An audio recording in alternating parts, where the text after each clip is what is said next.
আমার থেকে অভিজ্ঞতা বেশি।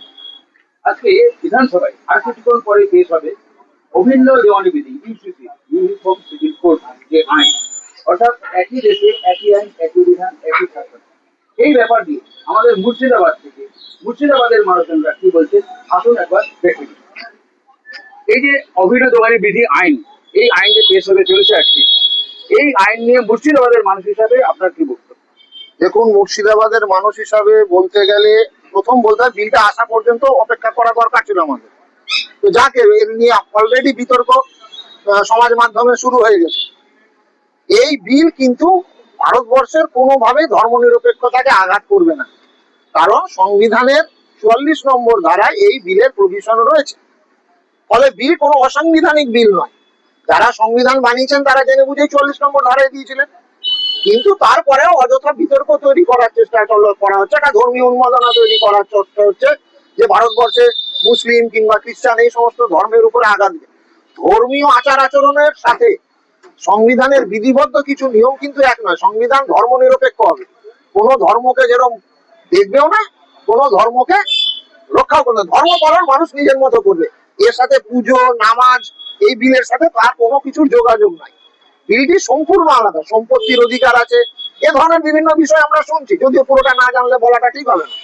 ফলে সম্পত্তির অধিকার আইন আর ধর্মচারণ দুটোকে এক করে দেওয়াটা ঠিক নয়। এটা যারা করছেন তারা মিথ্যার প্রভাব করছেন এবং তাতে আমাদের দেশেরই ক্ষতি করছেন। আর এক দেশ এক বিধান এক প্রধান, এটা ভারতবর্ষের প্রথম থেকেই রয়েছে, সংবিধানেরই ভিত্তি এটা। তো সুতরাং এর মধ্যে অন্যায়টা কি আছে? যদি দেখা যায় যে ধর্মীয় আচার আচরণে বাধা দিচ্ছে, মসজিদ মন্দির চার্চে যাওয়ায় বাধা দিচ্ছে, নামাজ আজানে বাধা দিচ্ছে, তখন বিরোধিতা হবে। তার আগে কিসের বিরোধিতা? আগে তো দেখা যাক বিলটা কি হচ্ছে। পাশাপাশি আমরা আরেকজনকে পেয়েছি। এই যে অভিন্ন দেওয়ানি বিধি নিয়ে কৌশিকদা বললেন, এই ব্যাপার নিয়ে মুর্শিদাবাদের মানুষ হিসাবে আপনার কি অভিমত? এখন আমি মনে করি যে ভারতবর্ষের মতো বৈচিত্র্যপূর্ণ একটা দেশে অভিন্ন দেওয়ানি বিধি আইন প্রচলিত হওয়া উচিত নয়। এখানে সব ধর্মের জন্য একই আইন থাকবে, তাহলে কি বিয়েটা একই আইনে হবে? হিন্দু ধর্মের রীতি রেওয়াজ, তার সংস্কৃতি, তার বিয়ের প্রথা, আইনের উপরে একটা প্রথা আছে। তো সেই প্রথাকে বাদ দিয়ে আইনটাকেই যদি আমরা সর্বসম্মত ধরে নিই, তাহলে প্রথার অস্তিত্বটা যাচ্ছে কোথায়? একটা হিন্দু রীতি রেওয়াজ অনুযায়ী বিয়ে হয় অন্য নিয়মে, আবার মুসলিম রীতি রেওয়াজ অনুযায়ী বিয়ে হয় অন্য নিয়মে, খ্রিস্টানদের বিবাহ হয় তাদের ধর্মীয় যে রীতি নীতি রেওয়াজ সেটাকে বজায় রেখে। সুতরাং এই অভিন্ন দেওয়ানি বিধি আইনে যদি পরিণত হয় বিলটা, তাহলে আর এই যে ধর্মীয় রীতিনীতি এইসব আর থাকবে না, সব ধর্মের একই রীতিনীতি হবে। এই যদি হয় তাহলে ধর্মীয় যে ভাবাবেগ, ধর্মীয় যে স্বাধীনতা, সেই ধর্মীয় স্বাধীনতাতে হস্তক্ষেপ হবে। আমি মনে করি এই বিল আমাদের মতো দেশে আসা উচিত নয় এবং আইনে পরিণত হওয়া উচিত নয়। না দেখুন, প্রথা এবং তাদের যে ধর্মীয় রীতিনীতি আচরণ আছে, এটার উপরে কিন্তু অভিন্ন দেওয়ানি বিধির কোনো কথা বলা হচ্ছে না। যেমন আদিবাসীদের ক্ষেত্রে বলা হচ্ছে যে আদিবাসী যারা আছে, মানে ভারতের আদিবাসী যারা আছে, তাদের জন্য সংবিধানে বিধিবদ্ধ যে নিয়ম কানুন গুলো রয়েছে, আইন কানুন গুলো রয়েছে, সেগুলো সংরক্ষণের ব্যবস্থা রয়েছে। আপনি যেটা বলছেন সেটা কিন্তু ধর্মের উপরে বলছেন। ধর্ম যেটার মতন তো পালন করবে, এটা আমাদের সংবিধান রয়েছে। কিন্তু এবং অনেক জায়গায় বলা হচ্ছে যে সংখ্যালঘুরা এর পেছনে আতঙ্কিত হবেন।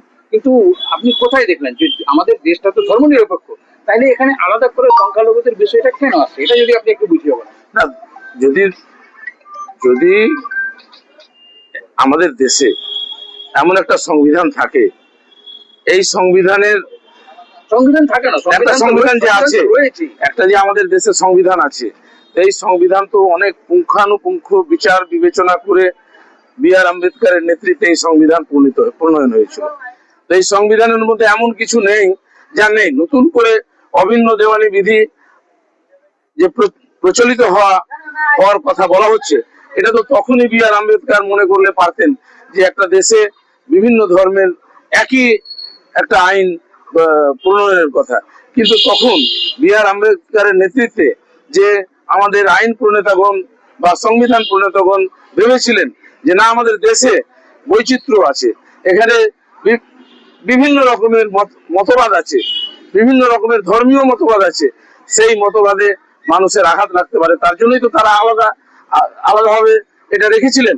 মুসলিম পার্সোনাল ল, হিন্দু ম্যারেজ অ্যাক্ট, এইসব আলাদা আলাদা আইন তারা রেখেছে। এরকম আলাদা আলাদা আইন রেখে থাকেন না, আমি বলিনি। আমাদের ইউনিটি ইন ডাইভার্সিটি এবং একই সাথে যে সংখ্যালঘু তত্ত্ব বলা হচ্ছে, ধর্মনিরপেক্ষতার ক্ষেত্রে আলাদা আলাদা আইন থাকবে কেন? এটা কি ধরনের কথা? আইন এই জন্যই থাকবে যে দেখুন, এটা বহু প্রাচীন কাল থেকে প্রথা বা রীতি রেওয়াজ এটাই চলে এসছে। আইনের ঊর্ধ্বে রীতি রেওয়াজ, আর আইনের ঊর্ধ্বে প্রথা। আইন এবং প্রথাকে আইন স্বীকৃতি দিয়েছে। আমাদের দেশে বিভিন্ন দেখবেন, শুধু বিয়ে শাদীর ক্ষেত্রে নয়, বিভিন্ন সম্পত্তির ক্ষেত্রে মুসলিমদের যে সম্পত্তি বন্টনের যে সিস্টেম, সেই সিস্টেমটা মুসলিম পার্সোনাল লয়ে আলাদাভাবে নিয়ম করা আছে। আমি একটু বলে নিই, হিন্দু না একটু বলি না, তালাকের সঙ্গে আমি আসছি না, আমি সম্পত্তি দিয়ে বুঝাচ্ছি আপনাকে। যদি কোনো হিন্দু লোকের মৃত্যু হয়, হিন্দু ধর্মীয় মানুষের মৃত্যু হয়, তাহলে সম্পত্তির যে অধিকার সেখানে মহিলা এবং পুরুষ অর্ধেক অর্ধেক পায়। কিন্তু মুসলিমদের যখন ক্ষেত্রে আসে তখন আর অর্ধেক অর্ধেক পায় না, তাদের একটা মিরাস আছে, সেই মিরাস অনুযায়ী বন্টন হয়। আগে যে স্ত্রী থাকেন তিনি 2% পান, তারপরে কন্যা পান 1 অংশ, তো পুরুষ পান ডবল। তার অনেক ব্যাখ্যা আছে, তার অনেক যারা হাদিস বিশারদ আছে, নারীর এক ধরনের আইন, পুরুষদের জন্য এক ধরনের আইন, সকলের সমান অধিকারের আওতায় আসবে না, তাই তো? না, যেমন ধরুন নারীদের তো আমার ইসলামী যে আইন আছে তাতে নারীদের উপরে ভরণ পোষণের অধিকার, সেই অধিকারটা স্ত্রীদের উপরে বর্তায় না, সেখানে পুরুষদের উপরে অধিকার বর্তায়। পুরুষরা ভরণ পোষণের দায়িত্ব নেই। স্বাভাবিকভাবে সম্পত্তির অধিকারে পুরুষরা বেশি পায়, মহিলারা ভরণ পোষণের ব্যাপারে দায় নেয় না বাবা মায়ের। সেক্ষেত্রে এখানে অবিচারের প্রশ্ন না, এখানে মুসলিম পার্সোনাল লয়ে সেভাবে বলা আছে। এখানে যদি অভিন্ন, আমি একটু বলি, একই আইন, সেখানে মুসলিমদের জন্য আলাদা পার্সোনাল লো, হিন্দুদের জন্য আলাদা পার্সোনাল লো, এটা কি আপনি সংবিধানে থাকা উচিত? আপনি তো ধর্মীয় অস্তিত্বকে স্বীকার করবেন। আমাদের দেশে ধর্মীয় অস্তিত্বের উপর তো আঘাত হানছে না। অভিন্ন দেওয়ানি বিধি মানে একই রকম আইন। দেওয়ানি বিধি আর ধর্মীয় বিধি দুটো কিন্তু আলাদা। দেওয়ানি বলতে বিয়ে শাদী ইত্যাদি সংস্কার সমান সমান ভাগ। সম্পত্তির অধিকার দেওয়ানি বিধিতে পড়ে। হ্যাঁ, দেওয়ানি বিধি। সম্পত্তির অধিকারে যখন মুসলিম পার্সোনাল লয়ে একটা বলা আছে, এবং অভিন্ন দেওয়ানি বিধিতে যখন, আমি একটু বলিনি, পুরুষ এবং মহিলার সমান সমান ভাগ হবে, তখন তো ধর্মীয় এতে হস্তক্ষেপ হচ্ছে। তখন তো ইসলামের যে মূল যে নীতি, ইসলামের যে দেওয়ানি আইন, সেই দেওয়ানি আইনে তো হস্তক্ষেপই হচ্ছে। মানে আপনারা শরিয়া আইন থেকে বাইরে বেরিয়ে আসতে চাইছেন না? না, এখানে আমরা নয়, এখানে আমি ভারতবর্ষের একজন নাগরিক হিসেবে আমি যদি ধরে নিই আপনি জাতীয় কংগ্রেস এখানে আমি থেকে বা নাগরিকের পক্ষ থেকে বলছেন, তাহলে ওই শরিয়া আইন থেকে আমি মানে মুসলিমরা পিছিয়ে থাকুক, আমি দেশের সংবিধানের কথা বলছি, বঞ্চিত থাকুক।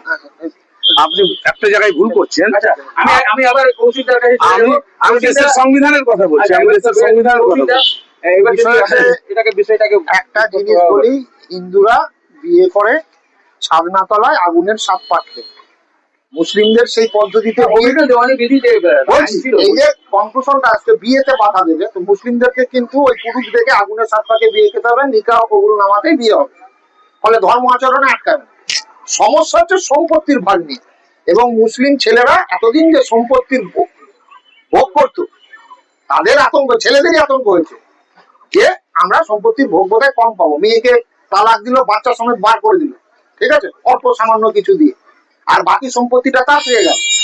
এই যে বঞ্চনা, একটা মেয়েকে বিয়ে করে আনলাম, তার প্রতি দায়বদ্ধতা একদিন শেষ হয়ে গেল, তাকে ছেড়ে দিলাম, বাচ্চা দিয়ে ছেড়ে দিলাম, সে কিভাবে কি করবে, সেই বঞ্চনার হাত থেকে মেয়েদের বাঁচানো উচিত না?